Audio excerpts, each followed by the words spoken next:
Hi hello welcome to our channel. నేను మీ సిరి. ఈరోజు మనం చెప్పుకోబోయే కథ ఇష్టమైన సకుడ పార్ట్ 180. ఏం చెప్పలేదు నేను. మేఘనతో హాస్పిటల్ మ్యాటర్ ఒక్కటి తప్ప నువ్వు నన్ను ఏమైనా అడిగావా? అతని స్వరం చాలా తీక్షణంగా వచ్చింది. ఆ క్షణం అతని మనసు ఛిద్రమవుతున్నట్టుంది. అతనిలో ఒక విరక్తి బయలుదేరింది.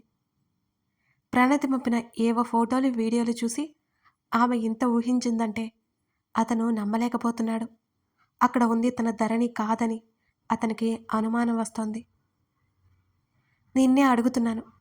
నేను ముంబై వెళ్ళిన విషయం కూడా నీకు తెలిసింది. కానీ నన్ను ఎందుకు అడగలేదు? ఎందుకు అని నేనేం చెప్పలేదు అంటున్నావు. నీకేం చెప్పాలో అడిగావా? నా గురించి ఏం తెలుసుకున్నావు నువ్వు? అతను ఎంత దాయాలని చూసినా అతని స్వరంలో ఆవేదన బయటపడిపోయింది. నువ్వు చెప్పవు. మీ ఫ్రెండ్స్ గురించి నాకు తెలీదు. నీ లైఫ్ గురించి నాకు తెలీదు.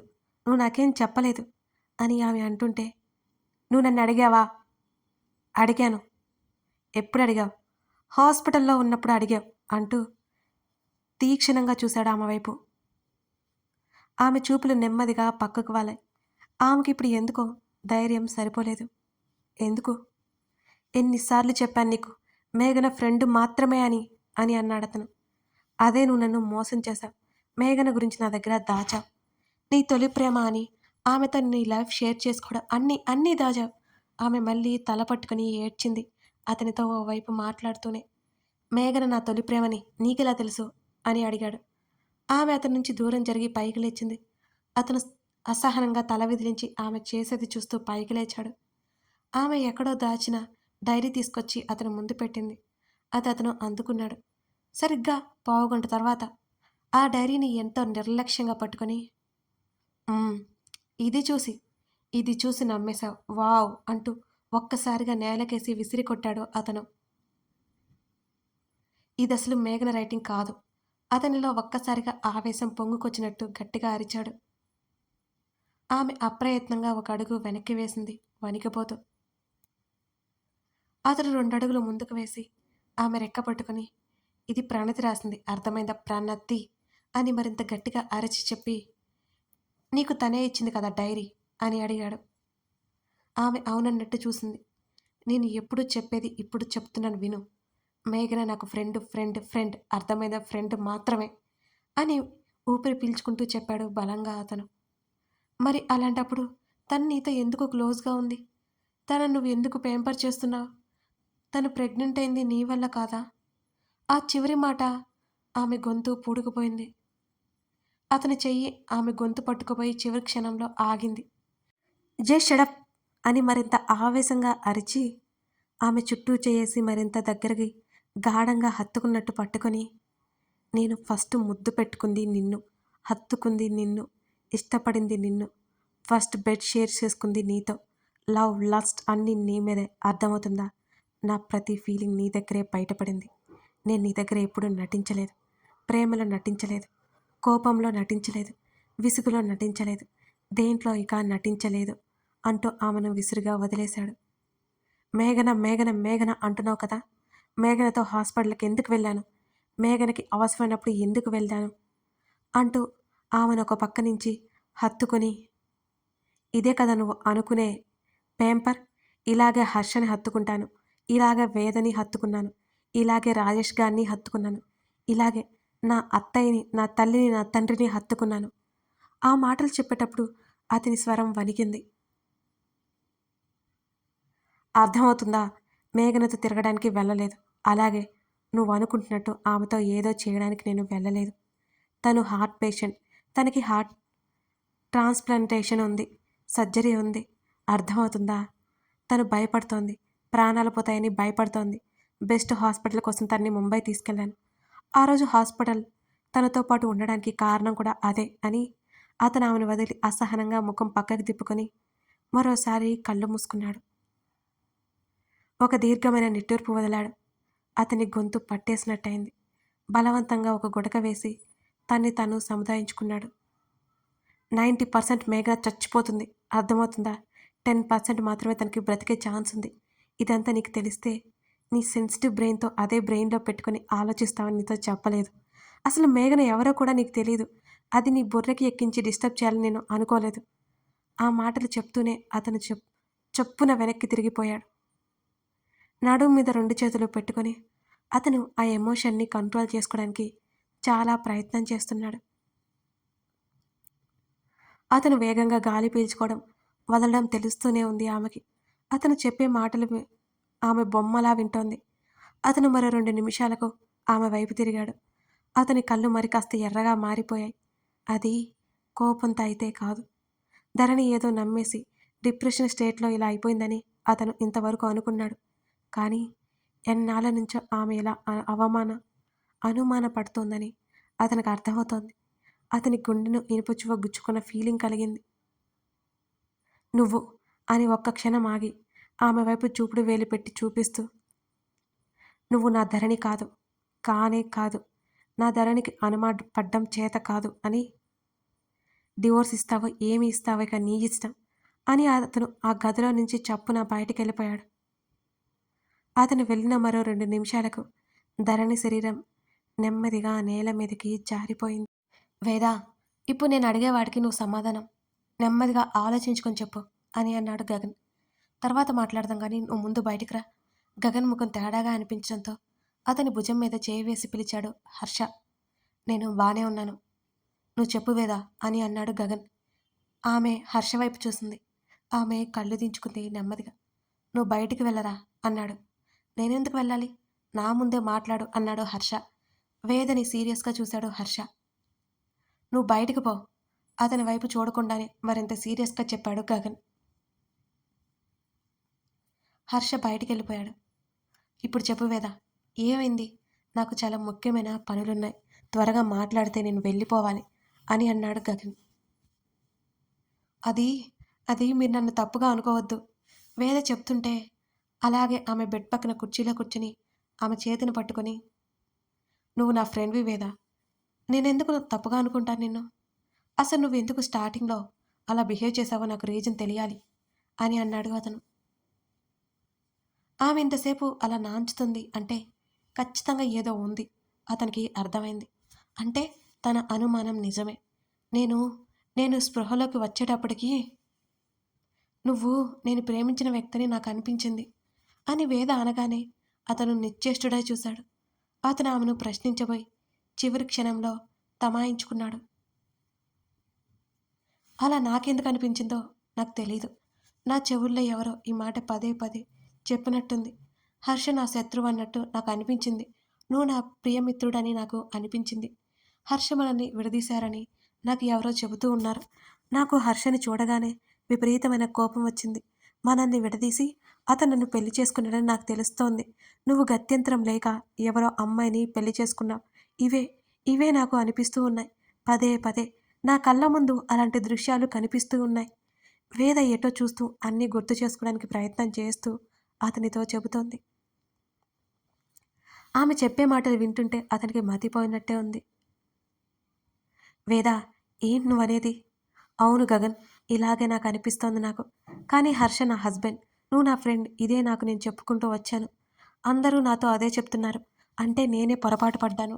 నాకు అనిపించింది అంతా అబద్ధమని మెల్లిగా నేను నమ్మసాగాను, తెలుసుకున్నాను. ఈ విషయం నేను ఎవరితో చెప్పుకోలేకపోయాను. అలా చెప్పడానికి నాకు సిగ్గుగా అనిపించింది. నాకు అలా ఎందుకు అనిపించిందో నాకు కూడా తెలీదు గగన్. ఆ తర్వాత నువ్వు నాకు అలా అనిపించలేదు. హర్ష నా దగ్గర ఉంటే బాగుంది అనిపించింది. తన్ని మాటలతోనే వేధించాను. నాకు అసలు సిగ్గుగా అనిపించింది. అదంతా నా ఊహ. నేను దాని నుంచి బయటపడడానికి చాలా ప్రయత్నం చేశాను. విపరీతమైన కోపం నాలో ఎక్కువైపోయింది. నా గురించి నాకు ఒకలాంటి అసహ్యం. అన్ని ఆధారాలు హర్ష నేను ఇద్దరం ఒకరినొకరు ఇష్టపడ్డట్టు, పెళ్లి చేసుకున్నట్టు ఉన్నాయి.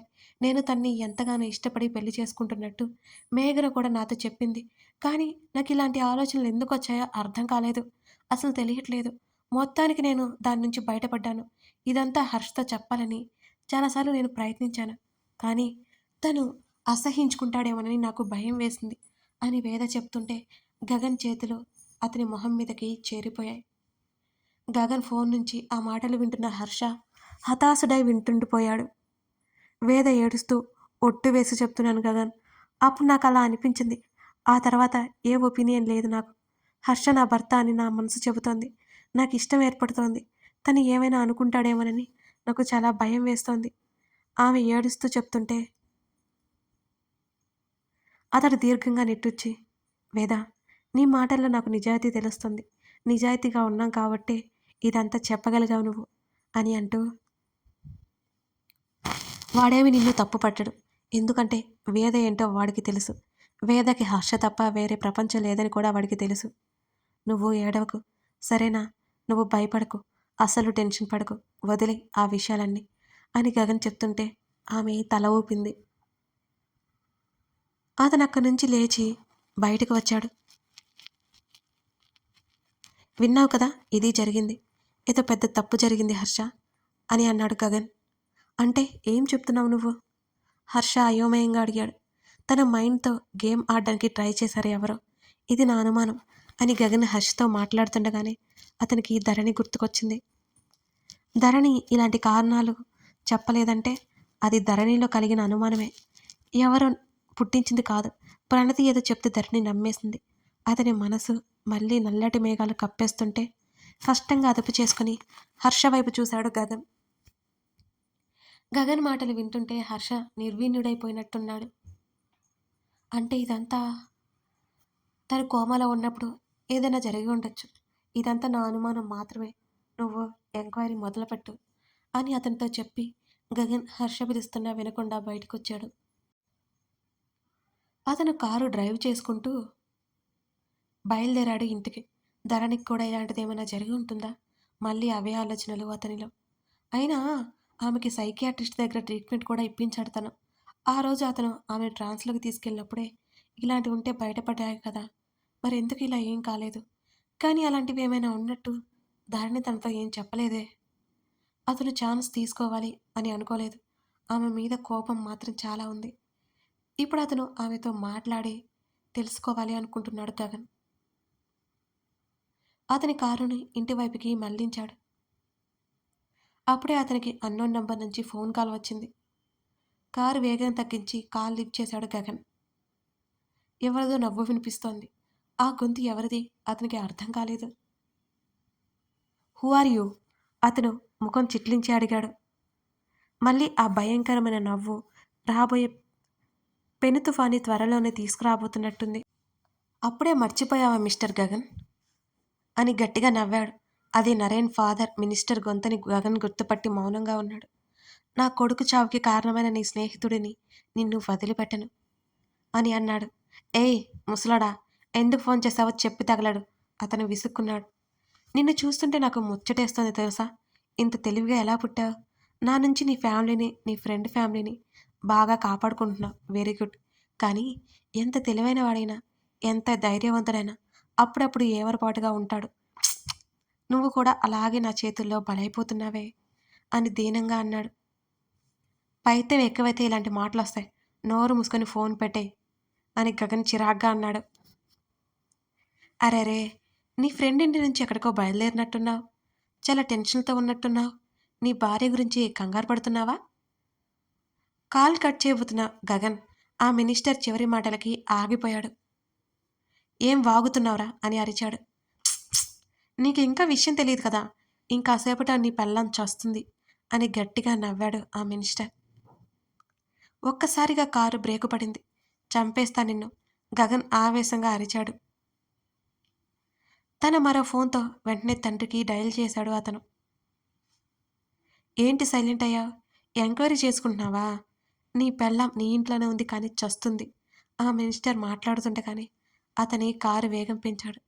అదంతా టైం వేస్ట్ అని గబుక్కున ఆ కాల్ కట్ చేసి, డాడ్ తండ్రి ఫోన్ ఎత్తగానే అతడు ఆవేదనగా అరిచాడు.